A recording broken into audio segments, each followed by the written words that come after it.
이번 유럽 축구 시즌이 들어서기 전 우리는 신기한 광경을 목격하게 되었습니다. 역사의 산 증인이 되었죠.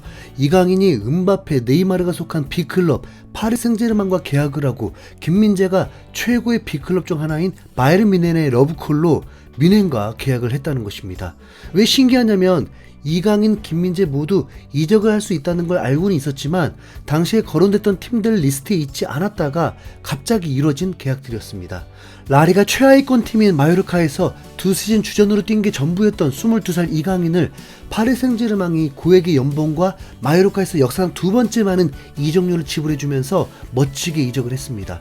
김민재는 더 깜짝 놀랄 일이었죠. 메뉴와 계약하기도 전에 이미 영국의 집까지 구했다는 찌라시까지 나오면서 EPL로 당연히 올 줄 알았는데 순식간에 뮌헨이 링크 뜨더니 김민재 퇴소날 의료진까지 급파해서 한국에서 메디컬 테스트를 받게 했고 며칠 안에 극비로 떠나서 갑자기 분데스리가에서 뛰는 선수가 되었습니다.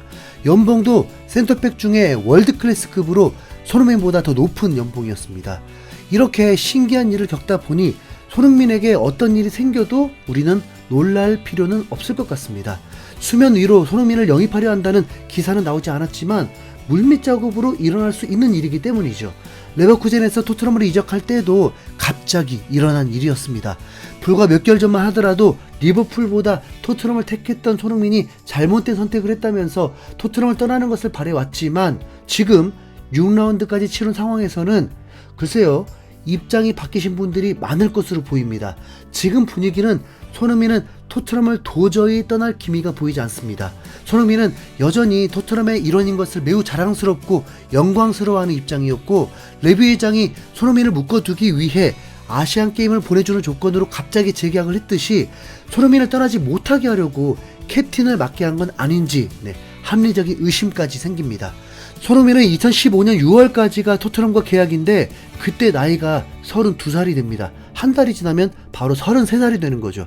여기에 손흥민은 1년 연장 옵션이 있다고 하니까 지금 계약상으로는 최대 34살까지 뛰게 되는 겁니다.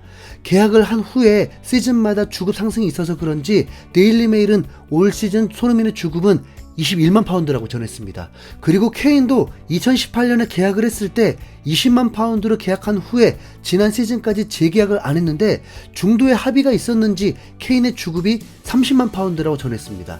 솔직히 케인은 2018년 20만 파운드 계약도 미스테리긴 했습니다. 케인은 당시에도 이미 월드클래스였고 같은 시기에 맨시티 소속이었던 스털링이 30만 파운드에 재계약을 했습니다. 케인은 스털링보다 가치가 훨씬 높은 선수였는데 월드클래스 선수들의 주급에 비해서 터무니없이 적은 주급이었다 보니까 욕심 가득해 보이는 케인이 거기에 사인을 했다는 것이 납득이 가지 않았습니다. 아무리 레비가 짬돌이라 해도 뭔가 명분이 있을 거라 생각했죠. 그러니까 뭔가 다른 조건들이 있을 것이고 구단 측에서 주급 외에 추가 수당 비율이 클 거라고 예상했습니다. 보세요. 뮌헨으로 이적하니까 바로 뮌헨 최고 연봉자로 등극하고 데브라이너와 거의 맞먹는 주급을 받는다고 전해졌습니다. 우선 데일리메일의 기사를 전제하면 토트넘은 케인에게 30만 파운드의 주급을 지불한 적이 있다는 거네요. 참고해봅시다.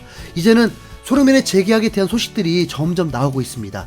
1년 연장 옵션이 있다고 했는데 이 1년 연장 옵션에서 주급이 어떻게 변동된 계약인지가 관건이 될 수 있습니다. 1년 연장 옵션에 30만 파운드라고 되어 있거나 동결이라고 되어 있다면 차이가 매우 크죠. 풋볼 인사이더에 따르면 손흥민의 현 계약의 계약 기간을 인전 연장할 수 있는 옵션이 포함된 것으로 알려졌다. 그럴 경우 토트넘이 일단 옵션을 발동해 2026년까지 손흥민을 묶을 수 있다고 최근 보도가 되었습니다. 영국의 팀토크에서도 토트넘은 현재 논의되고 있는 계약 연장 대신 주장 손흥민에게 수익성 있는 새 계약으로 보상할 준비가 되어 있는 것으로 알려졌다고 보도했습니다. 이 해외 매체 소식들이 전해졌을 때 의외의 반응이 많았습니다. 향후 후배들을 위해서라도 최대한 많이 받아야 한다. 손흥민은 연봉을 많이 받을 자격이 있다. 5년 계약 40만 파운드는 받아야 한다. 그만큼 빼먹었으면 확실히 보상해줘야지. 최고에게 최고의 대우는 당연. 서로에게 윈윈이 되는 계약이 이루어질 듯. 한 축구 팬은 그래도 B클럽으로 가야 한다는 글을 남기자 토트넘도 B클럽이라는 말과 함께 현재 토트넘의 캡틴인 것과 핵심 선수로 주인공이 된 것 자체를 언급하면서 토트넘을 높이 평가하기도 했습니다.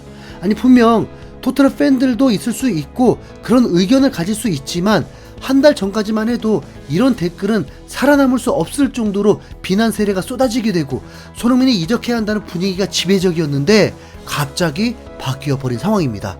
토트넘과 재계약을 해라. 사실 그 정도 나이에 B클럽으로 이적하는 것은 정말 쉽지 않습니다. 특히 윙어 포지션은 대부분 B클럽들은 주전들을 박아놓은 상황입니다. 스트라이커 자리가 귀해지긴 했지만 손흥민은 정통 스트라이커 스타일은 아니기 때문에 호불호가 갈릴 수도 있습니다. 결국 나이의 영향으로 손흥민의 최대 장점인 스피드도 문제가 생길 수 있어서 영입이 결코 쉽지 않습니다. 반대로 선수 입장에서는 연봉도 많이 받고 당연히 주전을 목표로 이적을 원하게 되는데 오히려 주전 경쟁이 더 치열해지는 B클럽을 생각한다는 건 여러모로 쉽지 않죠. 지금으로부터 9년 전 손흥민이 리버풀이 아닌 토트넘을 선택한 이유도 비슷할 것입니다. 그리고 최근 케인의 행보를 보면 그동안 토트넘에서 명성을 쌓아놓고도 팀을 떠나고 오해받을 인터뷰를 하고 나서는 케인에게 등 돌리는 팬들도 많았습니다. 토트넘을 떠나고 싶어하는 의사를 3년 전부터 밝혔으니까요. 손흥민이 행복한 축구로 마무리를 하는 건 한 팀의 영원한 레전드를 남는 것도 결코 이상한 선택은 아닙니다. 그러기 위해서는 명성에 맞는 대우를 해주면 되죠. 그동안 레비의 행보를 보면 의외로 돈을 쓴 적이 많았습니다. 점점 쇠퇴기를 겪고 있는 무리뉴 감독에게 파격적인 1,500만 파운드, 하나로 280억이 넘는 연봉으로 선수 연봉 이상을 지급하면서 리그에서 두 번째로 많은 연봉을 주었고, 가레스 베일을 임대로 데려올 때는 몇 경기 뛰지도 않았는데 임대 금액만 20만 파운드였습니다. 레알 마드리드에서 받는 급여의 50%를 준 거죠. 이후에 콘테도 무리뉴 버금가는 연봉을 지급했습니다. 레비가 파격적으로 쓰는 경우도 있다는 것입니다. 토트넘은 구장을 지은 후에 팬데믹 외에는 수익이 엄청나게 늘어났고 실제로 완공 후에 선수들 영입에 대한 주급은 상당히 스케일이 커졌습니다. 은돈벨레에게 손흥민과 같은 주급인 20만 파운드, 이번 메디슨 영입도 손흥민과 비슷한 주급이고 로메로도 17만 파운드입니다. 33살 페리시치에게 2년 계약 19만 파운드로 손흥민과 주급 차이가 나지도 않았을 정도입니다. 손흥민이 현재 토트넘에서 어느 정도의 위상인지를 모를 리 없기 때문에 팀에 가장 많은 득점과 공헌을 하고 캡틴으로서 팀의 분위기를 이끌고 감독이 전폭적으로 신뢰를 하고 아시아 마케팅에 현지에서도 매우 인기가 높은 9년 동안 소속된 선수에게 최고 대우를 안 해주면 이게 말이 되나요? 그리고 이젠 1년 연장을 넘어서 풋볼 인사이더는 토트넘이 손흥민에게 새로운 계약을 제시한다면 엄청난 주급 상승도 피할 수 없다고 덧붙였습니다. 커트오프 사이드 분석도 마찬가지였습니다. 매체는 손흥민은 2015년 레버쿠젠에서 토트넘을 입단한 뒤 핵심 선수로 맹활약했다. 토트넘이 손흥민에게 거대한 새 계약을 제안할 것으로 보인다. 영국 매체 90미닛도 토트넘은 구단의 새로운 주장 손흥민을 장기 계약으로 묶는 방안을 모색하고 있다. 소식통에 따르면 토트넘은 크리스마스 전 합의에 이를 것으로 예상된다. 몇 주 안에 협상이 마무리될 수 있다. 그러면서 더 빨라질 수도 있다고도 있습니다. 우선 손흥민 팬들은 어느 정도 토트넘과 재계약이 긍정적인 분위기로 바뀌고 있는데 그러면 남은 건 계약 조건이겠죠. 레비야, 거기선 아웃플랜 카드 돌고 있지만 한국에서는 아닐 수 있는 방법이 있다. 전성기 이미 찍은 나이라는 거 인정한다. 영국인 스털링과 레시포드 사이 금액 35만 파운드만 다오. 이상 흰수염고래였습니다.